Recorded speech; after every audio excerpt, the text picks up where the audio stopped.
When most of us hear the name Dirty Dozen, we think of the movie from 1967, about a suicide squad of Allied troops infiltrating World War II-era Europe to assassinate Nazi officers.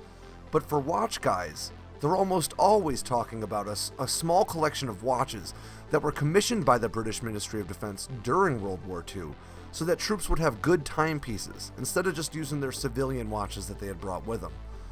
And while Bremont's new Ministry of Defense collection may not really be feasible as a daily wear duty watch for many of today's soldiers, the aesthetic lineage of those Dirty Dozen watches is alive and well in this new series.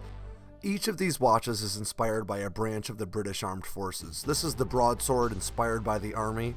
There's also the Arrow, which is inspired by the Air Force, and of course the Argonaut, which is inspired by the British Navy.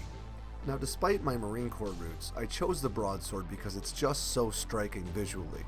Out of this whole collection, it's probably the most obvious nod to the old Dirty Dozen watches, thanks in no small part to its simple three-hander face that keeps the date in the 3 o'clock position and has a small seconds indicator just above the 6.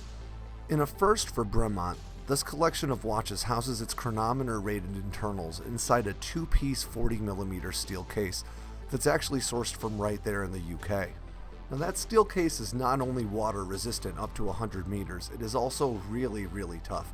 I wore this watch to do all sorts of things that you should not wear a high dollar watch to do over the past few weeks, and despite my best efforts, it still looks brand new and beautiful, even after all the abuse I put it through. Which means these watches aren't just an awesome piece of British military history for you to buy and put into a watch box and bust out on a special occasion. These are very wearable watches that you can absolutely wear to work every day if you're the type of guy who likes to put a little bit of money on your wrist. Now, the khaki green sailcloth strap that comes with the Broadsword wasn't my favorite part of the watch at first, but as I wore this, I came to really appreciate just how comfortable and aesthetically pleasing this strap really is. And unlike a lot of true field or tactical watches that are concerned with giving away your position, the luminosity in low light conditions of the face of this watch is spectacular. It's got multiple layers of super luminova paint that really makes it totally easy to read your watch in pitch darkness no matter what. Now, as the only firm that's partnered with the British Ministry of Defense, these watches are the only watches that have been officially sanctioned to use the signs and heraldry of the Royal Navy, British Army, and Royal Air Force, which means you're not going to find another watch like this anywhere on the market. That makes this an exceptional choice, not just for watch guys, but for military historians and aficionados.